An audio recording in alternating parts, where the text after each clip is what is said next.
Good morning, everyone, and welcome to today's webinar, Rise of the States, What It Means for Policy Going Forward.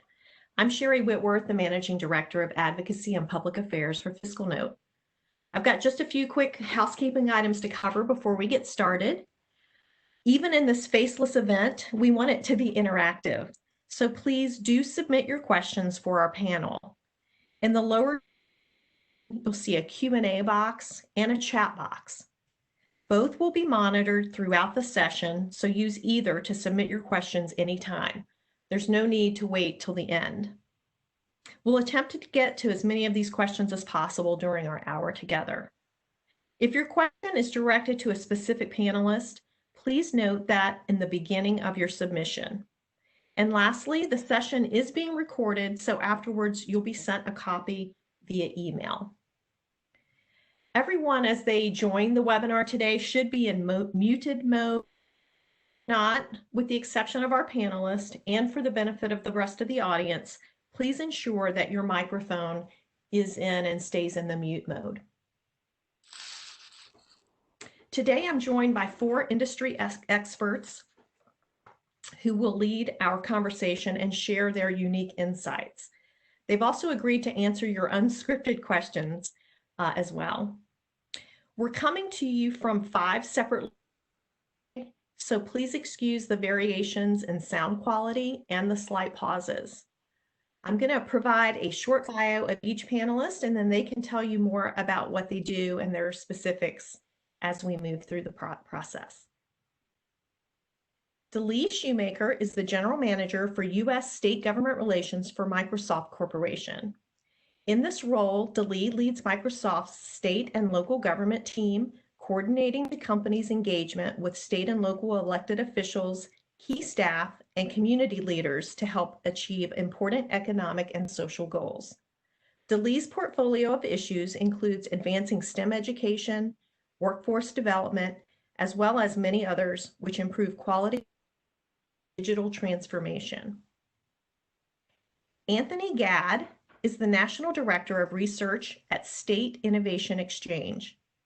In this role, Anthony manages program activities related to research and technical assistance for state legislators and creates legislative and policy publications, analyzes and curates bill tracking data, and develops research tools. Jonathan Williams is the Chief Economist and Vice President for the Center for State Fiscal Reform at the American Legislative Exchange Council, where he works with state policymakers, congressional leaders, and members of the private sector to develop fiscal policy solutions for the states. Williams, alongside Reagan economist Dr. Arthur Laffer and Stephen Moore, co-authors Rich States, Poor States, the Alec Laffer Economic State Competitive Index. And then finally, Brandon Ray. Brandon is Senior Manager for State and Local Government Affairs for the Associated Builders and Contractors. Brandon helps lead state and local political operations for the National Construction Industry Trade Associations, and it represents 21,000 members.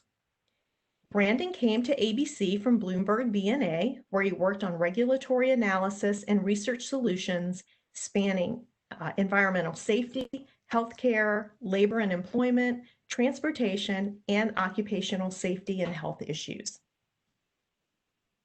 So we're going to get started. As someone who works in Washington, D.C. on Pennsylvania Avenue between the Capitol and the White House, I admit my focus is usually on what's going on up the street in Congress or down the street with the administration or around our office in the different federal agencies. But these past few months have certainly changed my perspectives on state and local power. Our governors and mayors have become regulars in the news and in my social feeds. So with that in mind, starting with Delee, can you say if and how has your and Microsoft's focus changed on policy in the past few months? Yes, so thank you very much, Sherry, and good morning, everyone. Thanks for joining this phone call and this webinar. I think it's great that we're having this. So for us, I would say that it changed dramatically in the sense of the digital transformation that has been happening with state and local governments um, through this pandemic that has happened here. What we have advocated for a long time as the technology has evolved over the last 2 decades is for government to invest in that technology in order to modernize their systems and that government moves a little slower and it's taken a while. They have accomplished what I would say 10 years of work in 3 months, basically is what has happened, and we're going to see even more transformation happen as this pandemic continues. So I think that's like the first big significant thing that you were seeing there. And then the second I would say that's out there right now is that governors have now governors and mayors, but mainly governors right now, are dealing with significant life and death decisions that they haven't had to deal with in the past. They've dealt with a lot of health and human service issues and other things, but this is an issue that's completely unknown to them, that they were unprepared in many ways for, and everybody's learning at the same time. And so we've spent a lot of time working with them on developing the systems for dealing with this, how they are now working on the contact tracing systems, how they've been doing just the monitoring of the testing and the reporting out so they can get good data to understand what the situation is. And most importantly is trying to figure out how to restart the economy at this point. And so I think that what you are going to see going forward is these evolutions that we've seen. First, you had the health crisis of how do you manage the overload onto the hospitals, as we all know, to now the transitioning of the work from home. And now, how do you restart the economy and the hit that's going to happen to these state and local budgets, which are going to be significant and perhaps even more so than the Great Recession, that could last for years. And in the short term, we're going to see significant cuts happening at the state and local government, as well as the long-term impacts there, and how that's going to impact a lot of the things that we've all been working on together for over the many years around education investment, around infrastructure investments. Those are all critical things that we are paying much more attention to, trying to reflect on during what happened during the Great Recession and how people addressed many of those issues, and how we're thinking about moving forward to address those, anticipating these significant budget shortfalls. Thank you. Brandon, this next question is going to go to you. With nearly 2,000 governor-issued COVID executive orders in 10 weeks, how has the volume and velocity of what's happening in the states impacted your organization and its members? Thanks, Sherry. Yeah, great question. And to echo what Louise said, thanks for having me on, and for everybody for joining. Yeah, I mean, as clearly with construction in most places being declared some form of essential business. I mean, some were obviously very, very locked down, and the types of projects or work that our members and the industry as a whole was doing, we were very locked down in certain places, but for the most part, in most states and localities, there was some form of construction going on. And so, what we had to do at the very beginning of all of this is, be very, very nimble on how to react to these different orders, how to get our members the most up-to-date information. And as I'm sure anyone who's on this call would agree, especially with this virus, time has been very compact. An hour, is a week sometimes. And so things were moving by the minute and by the hour a lot of times for us. And so when it came to what the orders looked like, what construction was declared essential, and then obviously the most important thing for an industry that is already hyper-focused on safety and construction, kind of how to pivot what we usually would be doing on a job site, what we could be doing better, and what we could do, in the face of the virus specifically. And so kind of adding that to this already kind of hyper focus on safety. And so I think obviously the digital tools and the virtual capabilities that are out there really helped us kind of serve our members best. And this is kind of one of those times when the association really shows why it's important. And so we were able to really get that information out there. But it also, facing the other direction, it helped us work with state and local governments while not being able to necessarily be in the office. We're also a chapter-driven organization as well. So I work in the national office, but we have 69 chapters that kind of encompass those 21,000 members across the country. And so that actually also really, that unique structure of our association really helped us respond in a quality way, because we were we had folks on the ground, boots on the ground, spread out around the country, that while they may still be doing things digitally, still kind of inhibited by the distance effect, we're still able to kind of maintain relationships with those administrations and make sure that we represented our members and showed obviously what we can do as a safe industry, and to continue to be open. A lot of these projects, it's not as easy as to just shut down or reopen a construction site. So you had to think about that, as well as the fact that we were working on healthcare facilities, working on commercial residential places where people were going to be needing to move no matter what was going on in the world. So I think it was a very new normal, but I think we responded well. I would imagine too, like, just in an organization as large as yours, communication, both within your office and with your members and with all those state legislatures and governors, it was an opportunity to break down a lot of silos. Did you see it being more stagnant or more flowing? Oh, no, absolutely. And I mean, it really took a team effort, just in the most basic form of our response, and member education, just being able to, like, how do we best get information that we're receiving from governmental organizations? How do we get that information and typing it out to our members, and kind of use the breadth of the organization to do that in a quality way? I think it actually, as with a lot of things with this virus, it's brought a lot of things to light that are actually positive in how you carry out your work, and how the things that we are capable of doing, even and when we have to do something virtually. So that certainly was something we dealt with. And we had the luxury, obviously, since we were one of these original kind of essential businesses in most places, they were the administrations or state legislative leaders were consulting our association and our members alongside other industries as they determined, how do we best do this? What do we need to be requiring? And so we were getting firsthand information and then able to get it out to our members through kind of the structure of the organization. So that is one of the silver linings of this this whole situation. It did help us kind of develop our attack, for sure. Thank you. This next question is going to go to Anthony, you first, and then Jonathan, I'd like you to answer the same question. As the chief executives of state government, governors wield extraordinary unilateral power.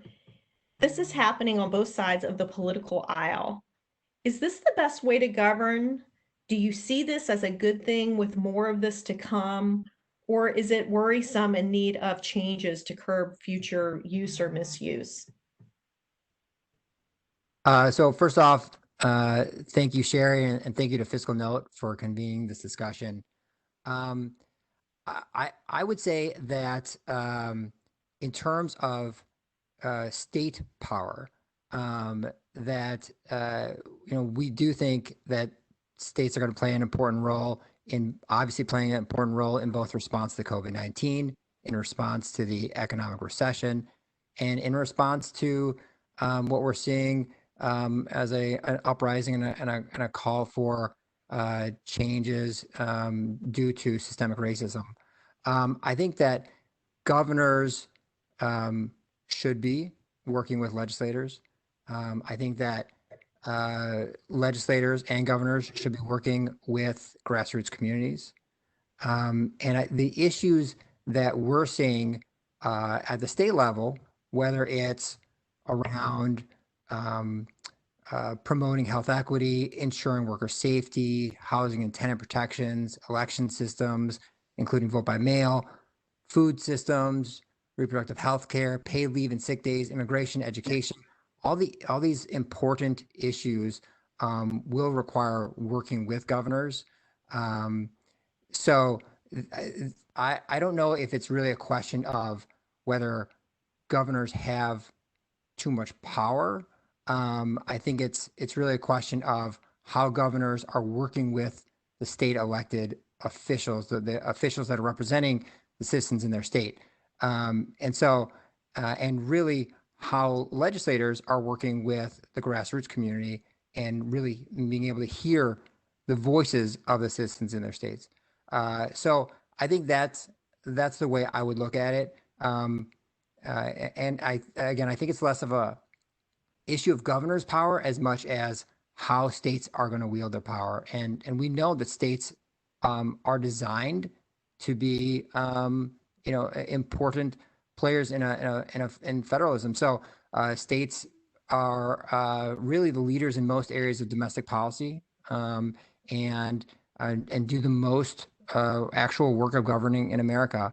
And through the control of elections and voting rules, they control who gets to do that work. So the states are important. They're going to matter. Governors are important. They're going to matter. Legislators are important. They're going to matter. And as much as they can work with grassroots organizations, especially those that center race equity, I think that's all going to matter in dealing with all these major issues, whether it's the pandemic, state recessions, or systemic racism. Thanks, Anthony. Jonathan, can you weigh in there? Well, thank you for the question, Sherry, and really appreciate the invitation as well. This is I think really an existential question of how things have played out this year in the states as it relates to kind of this fundamental concept of separation of powers.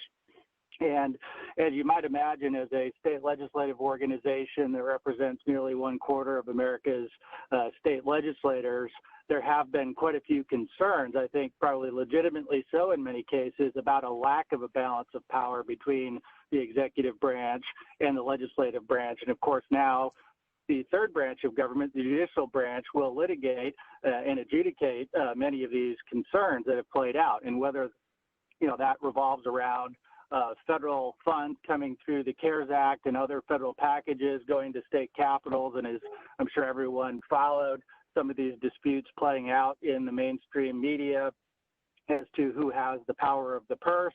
I do think that rightly or wrongly so, since many of the legislative chambers took at least a temporary break from their normal sessions in the midst of the COVID pandemic, governors had that inherent advantage of being there in the state capitol and being able to make a lot of these decisions. You referenced the thousands of executive orders that were issued, and many of them rightly so, by governors. But I do think it's an important discussion for all of us who believe in the balance of power between executive branch and legislative branch, that we have a rebalancing. And I know right now, my home state of Michigan, the judicial branch is actually trying to adjudicate the disputes between Governor Whitmer and the legislative branch there, saying there should not be an unlimited amount of time that the governor has in order to make unilateral decisions without legislative approval. And this is playing out in states across America in a lot of different policy areas. And I think it's something that's going to be at the forefront as legislative branch comes back into session, into regular session. I think there will be a revisiting of many of these emergency power laws. And it's something that our members have at the first and foremost, I think, in their minds as to when we go through one of these scenarios again, how do we make sure there is that proper balance? Thanks, Jonathan. Delee or Brandon, do either of you want to weigh in on that as well? I would just comment that, again, it's unusual times. And so I don't think anybody anticipated when this all started in March that we would be sitting here looking at a few more months of this situation. at this level of intensity. We thought it would be more under control, and so that there would be a more opportunity for broader engagement by the legislature and the sharing of powers. So I agree that in reflection, there's going to probably be some course corrections on how to deal with a situation like this, where there is more of a balance of power. And I think as we move forward and special sessions happen, and you're going to see more and more engagement, not only from the legislature, but you're also seeing a lot of pressure from local governments as well about the powers of the states and the feds. So I'll follow up that with this question posed to all four of you. I'm assuming so, but if you can confirm if your state focus has grown over the past few years, and especially obviously during this time frame. But secondly, do you predict that after the elections, if there's change in power at these various levels, that you will stay focused on the states, or that the organizations will shift back to more of a federal focus? And let's start with Brandon on that question. Sure. As you assume correctly, we've always had a pretty strong state focus. As I mentioned, we have all of these chapters across the country that are obviously already kind of on the ground, focused on their kind of the state's immediate impact on the industry. But just as by nature, the construction industry, really the relationship with state decision makers, whether it be the executive branch, the bureaucracy of the state legislatures, has always been very important for this industry, just because the industry varies so much from state to state. And the state governments and localities are best equipped to immediately address, problems or changes or improvements to how they do things. They're also one of the big purchasers of our contractor services when it comes to capital investment, and the state's procuring construction services for a lot of these public works. So they're intimately involved in what those processes look like. So we've already, just by nature, been very state focused in addition to the federal government. But as you mentioned, if there is a change in the administration moving forward in the next year, that obviously brings significant change. And if there's not, there still will be, kind of these year over year changes to the federal bureaucracy and that network as well. But, our industry obviously works pretty closely with places like OSHA, the Department of Labor, these types of federal bureaucracies that do a lot of the rulemaking for our industry, both federal and those state version of those agencies. So I think as state, we're talking about political implications as well as the presidential election has these down ballot implications. There will be changes in power around the country in state chambers where there's kind of these slim majority minority margins. So we're prepared to be dealing with some new decision makers on both sides of the aisle across the country, and they will react differently depending on what happens at the federal level and whether they feel like the federal leadership is addressing problems or addressing changes they want to see in the state. And so I don't think obviously, yes, our emphasis on the state level goes nowhere, and it will only increase, especially as we've mentioned multiple times here, we'll be starting to really see the impact on state budgets when it comes to the revenue that they're not taking in right now. When people get an idea of what the gas tax dip looks like or things like that. And so as states get a hold of that, they're going to have to make decisions that are right for their state. And we're going to have to be a part of that conversation. And honestly, I know as on the state level, we can all be biased about this, but I believe the federal government can sometimes be like turning a barge. And when it comes to issues specifically around an industry like construction, they're not always nimble enough to react. And so they can handle kind of the big picture items for our industry, but when it comes to licensure, it comes to state procurement, or it comes to safety and how we're addressing the viral health of job sites as it pertains to the virus, we're talking about things that need real immediate addressing, and the state is most well equipped to, maybe they're in session for a handful of months in a lot of states. They're going to pass policy. That policy is going to be effective maybe by the middle of the summer, and our contractors are feeling its change immediately, sometimes retroactively. So that's a lot different than some of the leadership that can come from the federal government on these issues. So we will be continuing to be very state focused and partnering with these legislatures and executive mansions across the country. Delee, could you give us Microsoft's position there? So I don't see a shift in, we currently are well staffed, as you can imagine, in both areas. So our view on the states is, as was mentioned before, the states are much more nimble and they have the ability to act more quickly, where the federal government is a little more complicated in that area.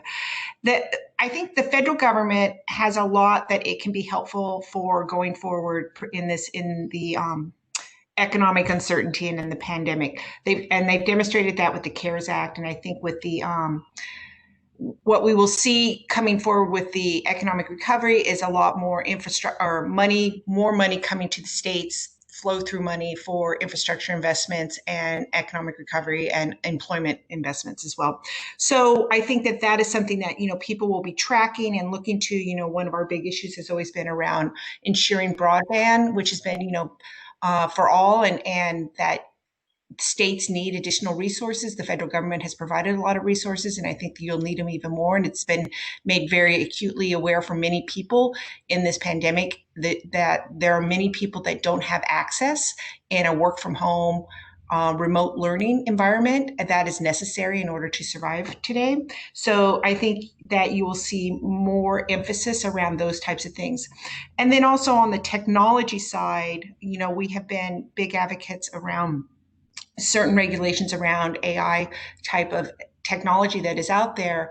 And because of the engineering, it makes more sense to have a national standard than a state by state standard, because you have to re-engineer for each individual unique state if you do it state by state, which makes it a lot more complicated. However, the federal government moves a lot more slower on that, and the states are, the legislators themselves are more impatient and want to see more action. And so you will continue to see those activities happening there. And so I would see people continuing to invest a lot more time in the states because of the activity of the individuals, of the legislators themselves, and what they want to accomplish, as well as the work that's going to be happening at the federal level. And just to follow up on that, do you see that by the states moving forward with some of that legislation, do you think that'll be putting more pressure on the federal government to make it happen quicker? Because I don't see how you deal with 50 different versions as a technology solution. I think that it puts pressure on the federal government. Yes, absolutely, to do that. I don't know that a change in administration changes that outcome, though. I think Congress itself is complicated. But I think that it becomes more acutely transparent for people to see the challenges of 50 different state laws for a business or for a standard basically across the country. Then a national federal law. And so I think, yes, I agree that it puts more pressure on the federal government. Anthony, would you like to weigh in? Yes. So the State Innovation Exchange is designed to work at the state legislative level. We're a nonpartisan national resource that works and collaborates with state legislators. So we are definitely going to remain working at this level, regardless of any change in federal administration. And I tried to make the point before that states inherently matter, regardless of sort of who's in power in DC. That the COVID crisis really has shown, I think, to many people how important local and state governments really are. And so we will, of course, continue to work on that. But you just have to look at how states are designed, and that state governments employ around 6 times the number of civilians as the federal government. And when you exclude national defense, transfer payments, debt service, spend about 5 times as much money. So, Brandon's point about the power of state procurement is definitely an important one.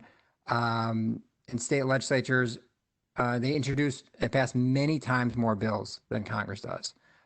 So, getting to Delay's point a little bit, states can be a laboratory for democracy. States can really highlight what is possible. And as we all know, DC has been, stuck in some form of policy gridlock. And states are leading, for our purposes, states are leading progressive reform on a host of issues like climate change, wage and job quality standards, student debt reform, criminal justice reform, protecting reproductive rights, increasing access to voting and civic participation, and even taking steps to combat systemic racism. These are all areas that the federal government has failed to address. And we also know that public opinion, the public has a higher concern for policies traditionally controlled by states. So whether it's education, economic development, transportation, and energy use, public safety, election rights, these are all areas of high concern for the public. So definitely states are going to matter. We're going to continue to support, collaborate with state legislators as we go into 2021. And finally, Jonathan.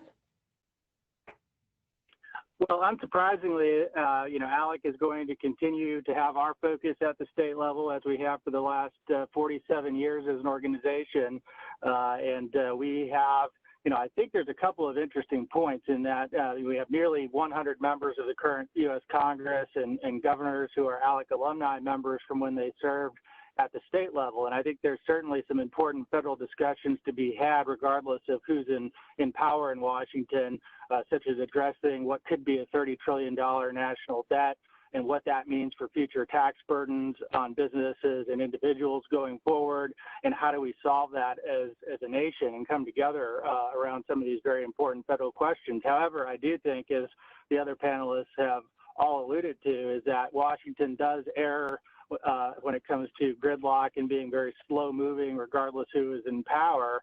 And so I do think that the states will continue to be the innovators and the laboratories of democracy. And I do think there's some very acute issues, obviously, whether states come back in special sessions, as many of them will now, to tackle fiscal year 2021 for most states that started on July 1st, and some of the deficits that may not be able to be papered over until regular session begins in January. I know many would like to make it through the election before having to have some of those difficult conversations, but I do think budgets, the deficits around COVID shutdowns, and then, of course, one of the things that not too many people are talking about, but if any of you remember getting your 401k statements in the mail in the last quarter, let's not pretend that state pension funds, even though they're defined benefit, also didn't have those kind of results in many cases. And so there's going to be some very, I think, acute conversations around unfunded pension liabilities, around some of the unemployment insurance trust funds that have now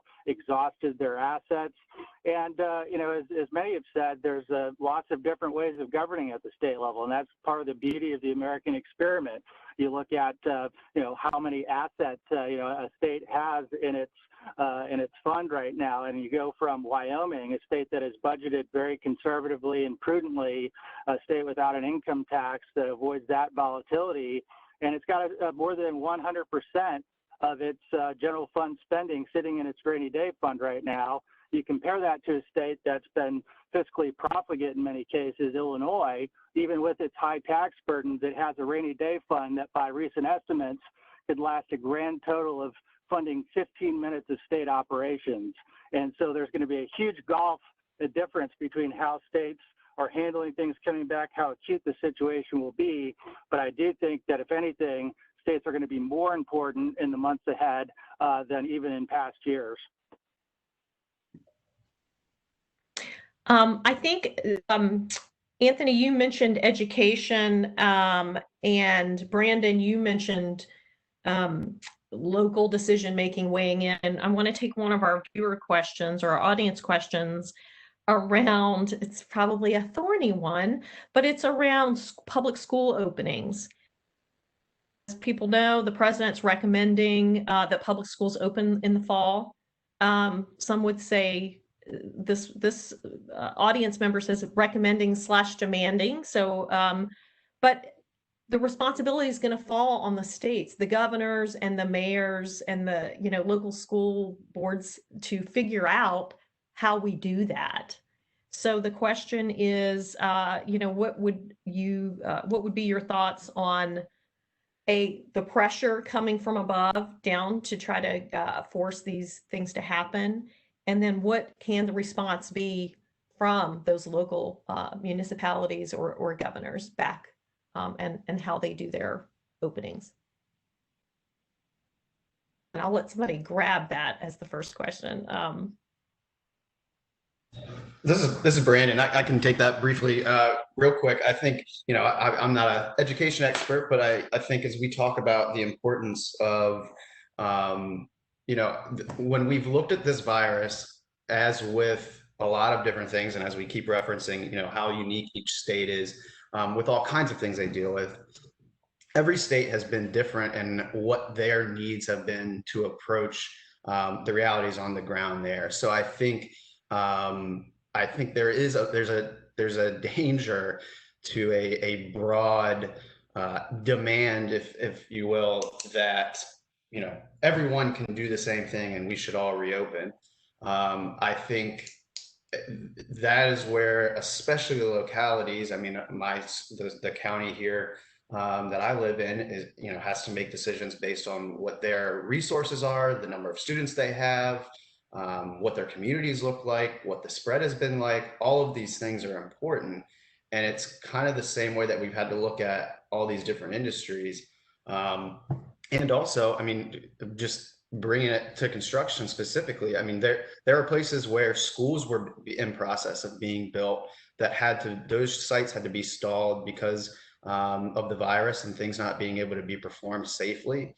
And so there's going to be resource needs for students at the beginning of the year too that may not be there because of other industries being shut down too. So I do personally feel like this is kind of a situation where these school districts and these city councils and county boards need to resist the urge to just fall into some pressure, and they really need to do what's necessary for both their citizens and their economies, and know what's possible, and hopefully we'll have learned lessons about what was successful and what was not in this when things shut down originally. This is Julie. I think this is a great example of the difference between state and federal. This whole situation has been where health advisors and scientists and others have been advising our leadership on decisions and what to do in the best interest of the health of our communities. And they've made very significant decisions that have had impacts on our economy, on our quality of life, on so many levels. And as this continues on, it is now up to our governors and our mayors to take this, and including the president as well, to take that information along with other information to make decisions about how we move forward. And, initially it was all being driven just by the health experts, and not by those other components into these decision making. And I think that, as was mentioned here by Brandon, that I think it's a balancing act between all of these factors, where one has to make the best decision for your community and your region, and is what is going to happen. It is, again, as he mentioned, not a one size fits all here, but as we evolve in managing this situation, we now have to start to consider multiple inputs of information in order to make these decisions. Hey, this is Anthony from Six. I would echo what Lee and Brandon said in terms of, a one size fits all approach is not going to work. That governors need to be listening to their health experts. They need to be talking to the communities most impacted. And the state policymakers really need to think about the different components. It's not a dichotomy of you're either back in school pretending like COVID-19 never happened, or you are, just remote. There are other options, and that really thinking about how states can provide better resources for teachers, how states can address food insecurity for students who have relied on school meals, policies to make remote learning possible. Not all students have broadband, as Delee was mentioning, and may not have a laptop and sort of the hardware needed. And also thinking about the way schools are funded and how to protect workers. How are we going to protect workers who are working in schools? Are they going to have the PPE and things that they need to protect them? So I think there's a lot of underlying planning and issues, and I definitely would not necessarily take planning advice from our current president. So I think that the governors and legislators should really be thinking comprehensively, thinking broadly about how this should happen, and not rely on pressure from tweets, but rely on sound advice from health experts. And you wonder too, like how And we're this is Jonathan here. Oh, go ahead, Jonathan. Sorry. Oh, yeah. Well, I just noticed, even as we were just preparing for this call, Mayor de Blasio in New York has announced that there's going to be a partial reopening as well as the additional virtual options there in New York City, America's largest school district. And so obviously this is going to be an area where mayors and governors are going to have to make these difficult decisions. But I do think it kind of raises some broader questions in that, in terms of, as we've all talked about, needing to get the economy started. It's going to be very difficult to do that outside of an environment where school children have a safe place to go back into the schools and parents are allowed to kind of get back into a normal environment of work. So it does kind of raise the question of what is the future of work, both for private sector and for government sector in terms of post-pandemic. And then what does the future of education hold? And I think, if anything, this very kind of unusual experience and unnatural experience over the last several months with the pandemic and kind of forced virtual education and in a way forced homeschooling in many cases, at least a version of it, has kind of raised people's awareness around things that there has been resistance to online and virtual education in the past in many states. And I think that has really the potential to say has been executed in many cases successfully. What are the tools that we need to give to educators as well as to families, most importantly, and to children to make that successful if many of these families decide that, maybe there is a new normal when it comes to education policy going forward. Yeah, and sorry, this is Anthony again. I think that Jonathan brings up a good point, which is, we're also going to have to think about what the new work environment looks like and what kinds of laws should be put in place to support working families. So, not having paid sick leave is a huge problem during a pandemic. Not having access to healthcare is a huge problem during a pandemic. There are lots of issues and definitely ones that we should be thinking of in terms of, from benefits to work options to how to support working families and how to make sure that our social safety nets are not eroded, so that people are forced to be making desperate decisions between paying for food and paying for medicine. So I think that it's a good idea for us all to take a step back and think more holistically about these issues. And I think this whole conversation around education, it's bringing in a bunch of follow-up questions on here. I'm picking one of these because I think it has a broader implication. And I know we're specifically talking about states today, but this audience member asked, regarding back to school, do we see any successful back to school programs in areas around the world that can help inform our decisions? I would also kind of broaden that too. I'm sure Microsoft, I know you have people all over the world, even what that means about the work environment. Schools might be one that none of us know the insides of, but are you learning anything worldwide or globally at your other offices as to what's working that perhaps can come back here? And that would go to Lee. Yeah, sorry. I had to get off mute. We are. I would say it's a little premature on the school side at this point, but I'm happy to follow up on that and provide you some information on that. We certainly on the university systems have been learning a lot around that remote learning process and how they have transformed their institutions, which is pretty significant because they're they need the revenue, and so they need to find a path forward. So.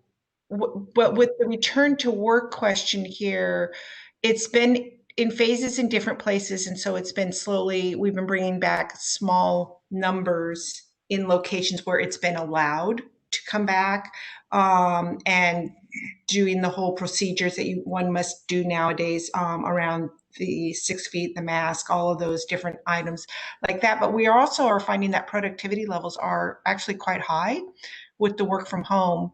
And so the employees have the option to work from home through the end of October, except for those in the essential services like the data centers and items like that. So it's all, I think, again, a learning curve for everybody. But I think on the school side of it, I would have to research more of that on our end. I'm not quite sure how that's working in the other regions.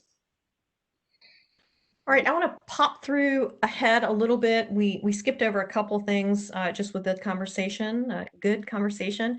Brandon, I'm going to start with you. How does your grassroots advocacy and local government action tie into the work that you're doing across the country?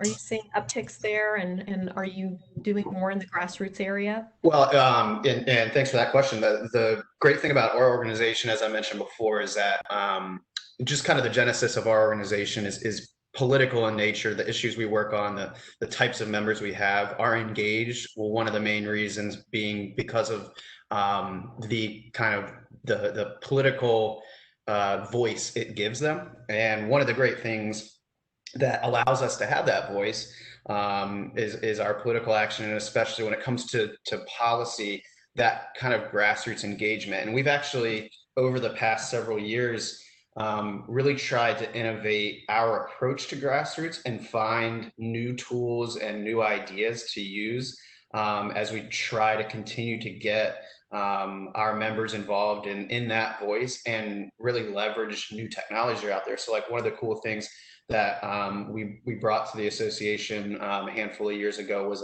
an app that we have specifically for the association that allows them to send grassroots communications to state and federal legislators, White House, governors' mansions across the country in a really easy way.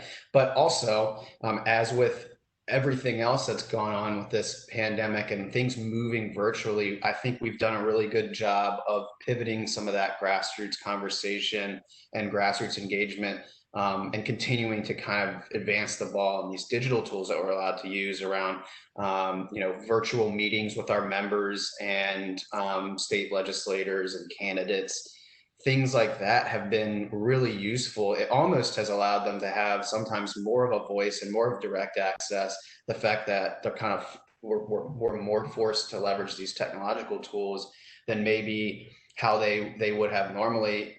We actually in June, like most associations, have a version of fly-in to DC, where our members would come into town. We'd walk the Capitol, talk our issues, especially on the federal level, and kind of have a rah-rah moment around our political issues and our policy issues and have that legislative focus, and we're in election year and all that stuff.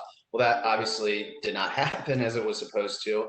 but you can't really replace those capital visits with, a virtual program. But we really were able to ramp up some other things that we were doing and kind of offer these digital tools around the country as our members have been able to continue to engage. And, for example, we just were on a meeting with a licensure board in a state.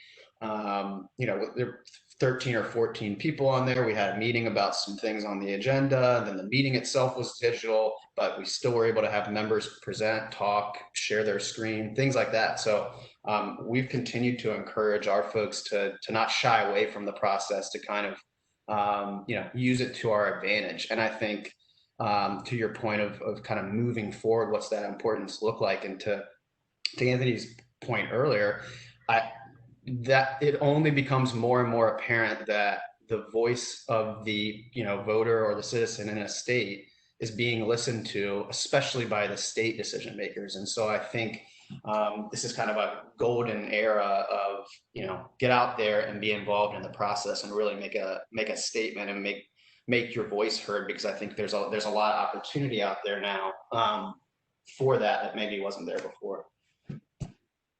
Are you seeing more numbers of people participating in your grassroots as a result of having it all in their living rooms and at their computer versus having to travel to the capitals? Or yeah, we've actually seen some of these like events that we might have normally had, say, at a job site or at a social location where they might have been networking with each other and with state legislators or something like that.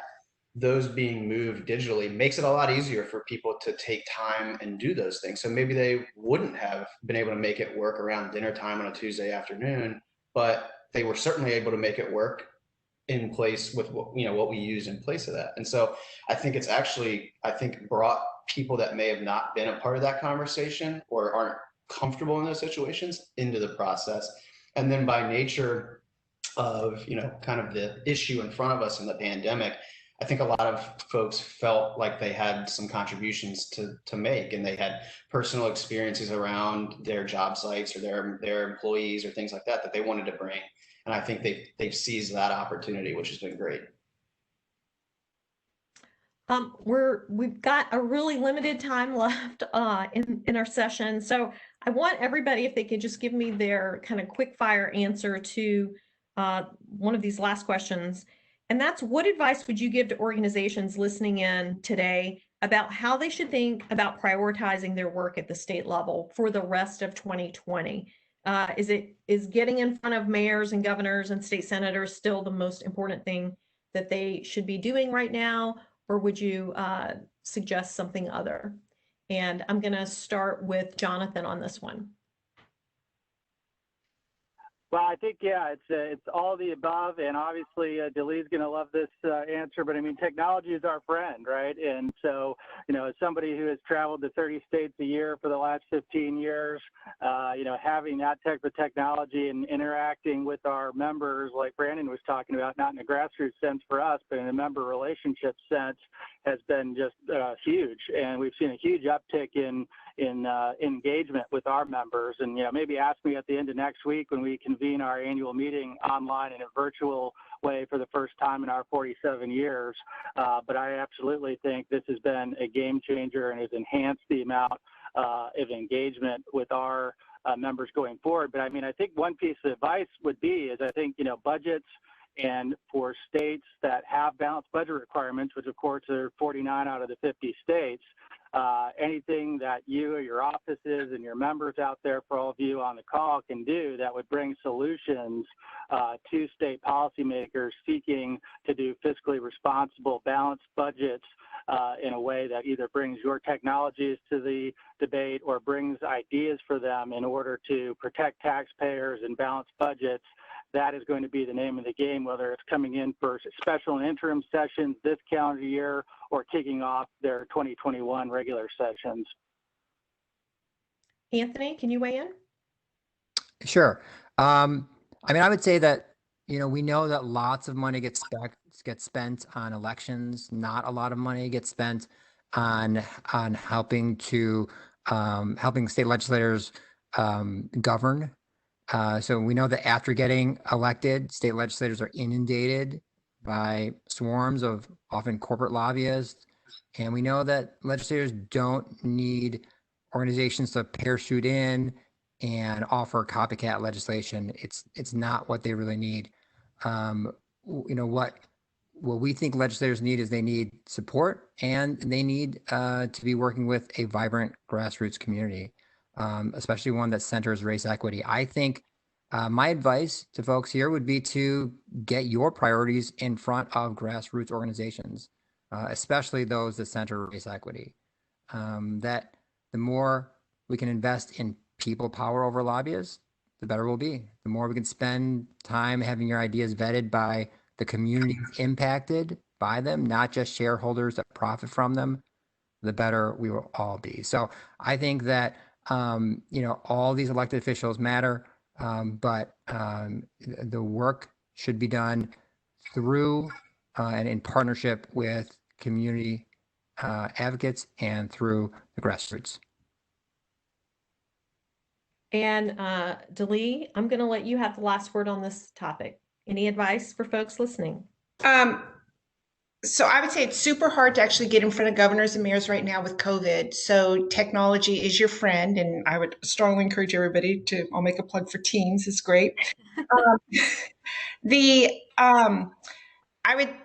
A couple things. First of all, a number of them are running for office right now. So I think that is your best avenue in when they are running for office, because they're much more accessible. I would echo the comments about going in with solutions, going in just advocating to protect what you want, or is not going to work. Like they're going to make a lot of very difficult decisions in the next year, and whatever you're advocating for is going to be one of many. And so what you want to become is a trusted advisor, someone who helps counsel and helps problem solve. So identifying best practices, going in with solution oriented, trying to have those types of discussions, I think are the best way to approach it going forward. I agree with the, building coalitions is a good way to do it as well. But I think your biggest challenge is actually how do you communicate with people in a world of COVID, right? And so it is, how do you structure those through the leveraging of forums like this, or setting up Teams calls or some sort of communication calls where you can have those kind of open conversations. And then the last and final thing I would say is think about not just them, but who's around them that advises them. Who's the budget writers for the governor who are going to put those proposals before the governor? Who are the key advisors to the governors and the mayors, or the committee staff and people like that? Those are the people I would also be looking at talking to. Great. Thank you. All right, everybody, we're running out of time. I'm sure we could just stay and chat. We had a lot of other questions we didn't get to, but I just want to say thank you so much to Dalee, Anthony, Jonathan, Brandon. Thank you so much for being with us today and sharing your insights. To the audience, thank you. We do have other state resources and information on the FiscalNote websites at fiscalnote.com. under the resources tab, and there's some blog posts specifically about what's going on at the states and some things that might be helpful to you, as well as some white papers and a slew of on-demand webinars that we've had almost one a week in the past couple months. So hopefully those resources will be helpful to you. Stay tuned for the next version of our webinar series. I'm sure our marketing team will be working on some great things for you for the next one. And have a great day.